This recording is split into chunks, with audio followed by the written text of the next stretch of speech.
कह सकते हैं कि हम सब मिलकर एक आजादी की लड़ाई लड़ रहे हैं साथियों। पहले ये देश गुलाम था, अंग्रेज का कब्जा था। हमारे पूर्वज ने लड़ाई लड़कर 250 साल संघर्ष किए, तब जाके ये देश आजाद हुआ। जब देश आजाद हुआ, हजारों लाखों हमारे पूर्वज शहीद हुआ, उसके बाद देश आजाद हुआ। उसके बाद बाबा साहब भीमराव अंबेडकर ने हमें एक संविधान बना के दिया, एक लोकतंत्र दिया।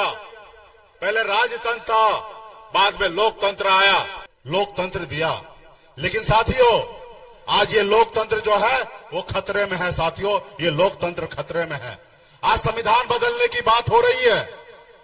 एक नेता 2014 में आए और एक हमें सपना दिखाए। उन्होंने कहा कि आपके अच्छे दिन लाएंगे, हर युवा को नौकरी देंगे, हर साल में 2 करोड़ युवा को नौकरी देंगे। उस समय में युवा बेरोजगार था। युवा को लगा कि हमारे अच्छे दिन आएंगे, नौकरी देंगे। घर पे बैठे हमें हमारा इज्जत नहीं मिल रहा है, हम कुमारे बैठे हमारा शादी नहीं हो रहा है, शायद नौकरी मिल जाएगा तो जल्दी शादी होगा। मोदी जी के झांसे में आ गए। मोदी जी ने कहा कि विदेश में काला धन है, 75 लाख करोड़ रुपया है, और हम आएंगे, अब विदेश से काला धन लाएंगे और सबके घर बैठे बैठे 15-15 लाख रुपए उनको घर पे पहुंचा देंगे। हमारे लोगों ने कहा भाई बेगर मेहनत का 15 लाख रुपए आएगा। मोदी जी के झांसे में आ गए। और ये मोदी जी जो है ना, ये फार्मूला जो है हिटलर से सीखा। हिटलर भी सत्ता पाने के लिए वो अपने देश में हर तरह का झूठ बोला। उन्होंने कहा सबका टैक्स माफ कर देंगे, सबके लिए हॉस्पिटल फ्री कर देंगे, सबको सरकारी नौकरी देंगे। हजारों वादा उन्होंने किया, लेकिन उनसे पूरा नहीं हुआ। लास्ट में हिटलर ने गोली मार के खुद को खुदकुशी कर लिया। साथियों, उसी के पैटर्न पे मोदी जी ने हमारे देश के लोगों को गुमराह कर दिया। गरीब, पिछड़ा, दलित लोगों ने उन पे भरोसा किया। लेकिन आज बताइए ना, मोदी जी बड़ी बड़ी बात करते हैं, वो आज आके बताए ना कि आपने कहा था 2 साल में, 1 साल में 2 करोड़ नौकरी देंगे। आपका 10 साल हो गया है, 10 साल में 20 करोड़ नौकरी होना चाहिए, लेकिन आपने नौकरी कितना दिया वो खुले मन से आके बताए। 1.5 साल पहले जब विपक्ष के नेता ने पार्लियामेंट में पूछा कि आप कितना नौकरी दिए, तो उस समय में सरकार के तरफ से बताया गया कि 6,97,000 नौकरी दिए, यानी कि सिर्फ 7 लाख नौकरी दिए। उन्होंने जितना कहा उसका आधा % भी नहीं, 100% तो दूर की बात है साथियों, आधा % भी देश के युवा को नौकरी नहीं दिया।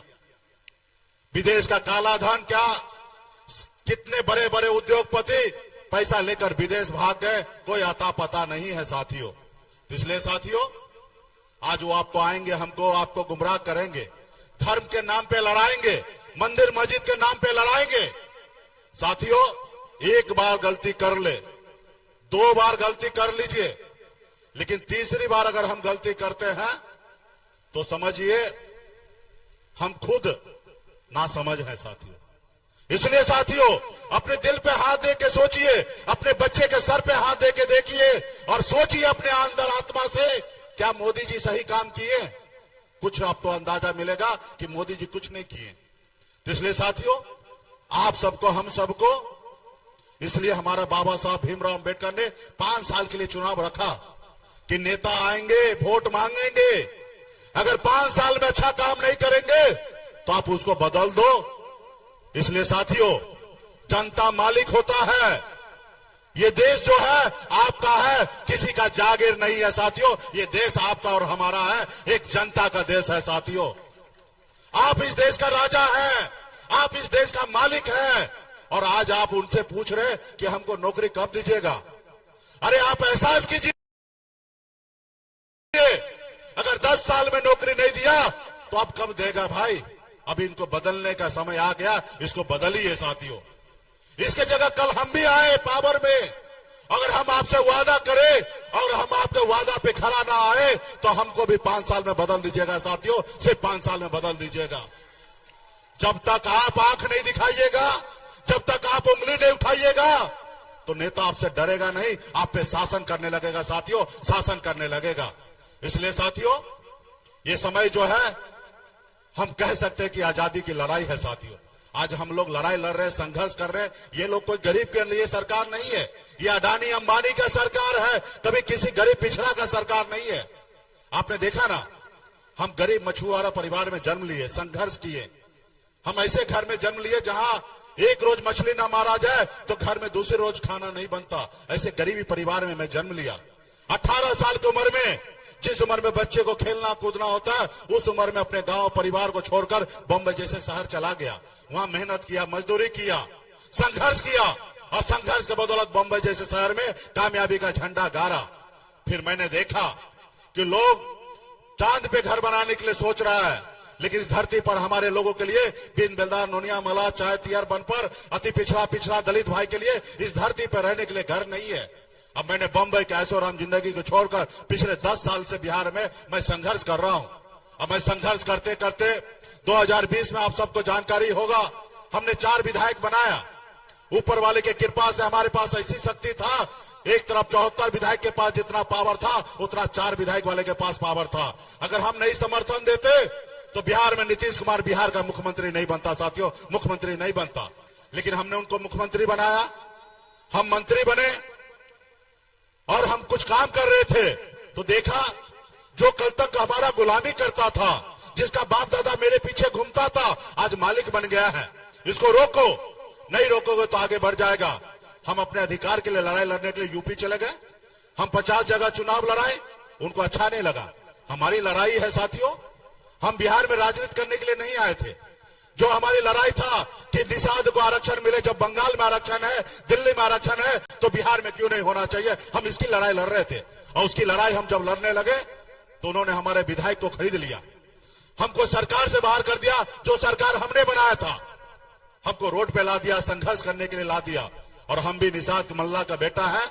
18 साल से उम्र से मैं संघर्ष सीखा हूं। पूरे जिंदगी भर अपने गरीब पिछड़ा दलित भाई के लिए संघर्ष करते रहूंगा। हमें कुछ नहीं चाहिए साथियों, हम अपने लोगों के लिए संघर्ष करेंगे, हमें इसी में खुशी मिलता है। तो इसलिए साथियों, ये लोग बड़े लोगों का है। आप देखें ना, जो दुनिया में कहीं नहीं हुआ है वो भारत में हुआ। आप देखे होंगे, बॉन्ड के जरिए पैसा लिया जाता था। मोदी जी ने नया स्कीम लाए कि बॉन्ड दो, नौकरी आप सरकारी टेंडर ले लो। ईडी सीबीआई का नोटिस भेजता था और उसको डराया जाता था और बड़े बड़े कंपनी से चंदा लिया जाता था और फिर उसको छोड़ दिया जाता था। ऐसा धंधा वो चला रहे थे। जो अपने आप को कहते हैं कि हम हिंदू का पार्टी है, हम सनातन धर्म वाले हैं, और वो स्लॉटर हाउस जो होता है जहां पशु को काटा जाता है, मीट जहां पे बाहर भेजा जाता है, उस कंपनी से 250 करोड़ रुपए का चंदा ले लिया। तो साथियों, ये किसी का नहीं है साथियों, ये सिर्फ पैसे वाले के साथ है। तो इसलिए मजबूती से लालू प्रसाद यादव जी के विचारधारा के साथ हम लोग जुड़े हैं। अब मजबूती से हम लोग काम कर रहे हैं। आज आपने देखा होगा, सिर्फ 17 महीने के लिए नीतीश कुमार जी महागठबंधन से सरकार बनाए। आपने देखा, महागठबंधन में जैसे आए वैसे उन्होंने 2 काम बड़ा किए। तेजस्वी प्रसाद यादव जी, लालू जी के विचारधारा पे 2 काम अच्छा हुआ। एक, सामाजिक न्याय मजबूत हुआ, जिसमें जाति आधारित गणना किया गया, जिसमें अति पिछड़ा दलित, महादलित, आदिवासी, ऐसे समाज को आरक्षण का दायरा बना ताकि हमारा समाज आगे बढ़े। साथियों, ये काम किया गया, ये लालू प्रसाद जी का विचारधारा है। दूसरा, हमारे भाई जब तेजस्वी प्रसाद यादव जी डिप्टी सीएम बने तो लाखों, कई लाख, 5 लाख से अधिक युवा को नौकरी मिला गया साथियों, युवा को नौकरी दिया गया। वो युवा जो घर पे बैठा था, अपमान सहता था, घर वाले से अगल बगल पड़ोस से, उसको सरकारी नौकरी मिला।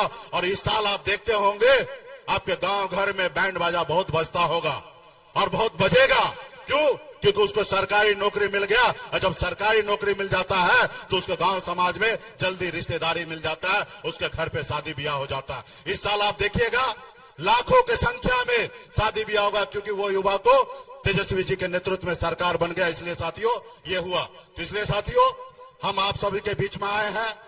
आगे भी कार्यक्रम है। हमारी बहन अर्चना जी यहाँ पे प्रत्याशी बने हैं, उनका चुनाव चिन्ह लालटेन छाप है, 1 नंबर पे है। उनको भारी मतों से विजय बनाइए और मजबूती से इस देश का सामाजिक न्याय को आगे बढ़ाइए। बहुत बहुत धन्यवाद सभी तमाम।